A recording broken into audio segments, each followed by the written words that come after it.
Prophetic voice of Zion నుండి చాలామంది దేవుని బిడ్డలు అన్యాయాన్ని అనుభవించడాన్ని ఈ దినాల్లో మనం చూస్తున్నాము. తాము చేయని పనులకు వారికి శిక్ష అనుభవించడాన్ని మనము చూస్తూ ఉంటాం.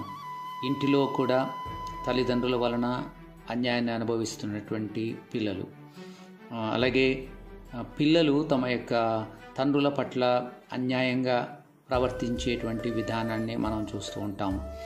ఏ న్యాయం అయితే మనము కోరుకుంటున్నామో అది దేవునికి సంబంధించినటువంటి న్యాయమని ఎప్పుడైతే మనం భావిస్తామో ఆ న్యాయాన్ని మనం పొందటానికి అర్హులము అన్నటువంటి విషయాన్ని మనం ఎప్పుడు మర్చిపోకూడదు. దేవుడు అంటాడు, న్యాయము తీర్చుట యెహోవానగు నాకు ఇష్టము.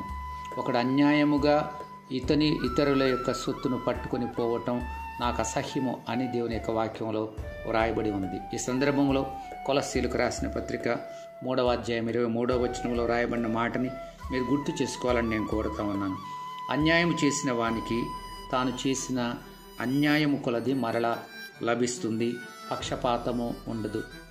మనకు ఎవరైతే అన్యాయం చేసిన వాళ్ళుగా ఉన్నారో వారు చేసిన అన్యాయము కొలది మరలా తిరిగి వారికి అది లభిస్తుంది అని దేవుని వాక్యం చెబుతుంది. ఇది పాత నిబంధనలో చెప్పబడిన వాక్యం కాదు, కానీ నూతన నిబంధనలో పౌలు గారి ద్వారా దేవుడు చెబుతున్నటువంటి మాట. కాబట్టి మనము దేవుని యొక్క న్యాయం కొరకు కనిపెడదాం. ఎవరైతే న్యాయమును కోరుకుంటున్నారో దేవుణ్ణి అడగండి, ప్రభువా నా జీవితంలో నేను పొందవలసిన న్యాయాన్ని మీరు నాకు ఇవ్వండి అని దేవుణ్ణి మనం అడుగుతాం. యెషయా 53వ అధ్యాయంలో వ్రాయబడినట్టుగా ఆయన న్యాయముగా తీర్పు తీర్చు దేవునికి తాను అప్పగించుకున్నాడు అని యేసు ప్రభువారిని గురించి వ్రాయబడి ఉంది. మనం కూడా మన యొక్క కాసుని దేవుని ఎదుట ఉంచుదాం, న్యాయం కొరకు దేవుని అడుగుదాం.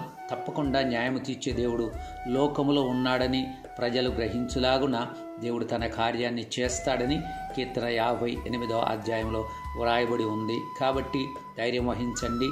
దేవుడు మీ పక్షంగా ఉన్నాడు. మీ పక్షాన న్యాయవాదిగా, ఉత్తరవాదిగా ఉండి మీ పక్షాన పోరాడేవాడుగా ఉంటాడు. న్యాయము తప్పకుండా దేవుడు మీకు అనుగ్రహిస్తాడని నమ్మి మీ యొక్క వంతు ప్రయత్నాన్ని మీరు కొనసాగించండి.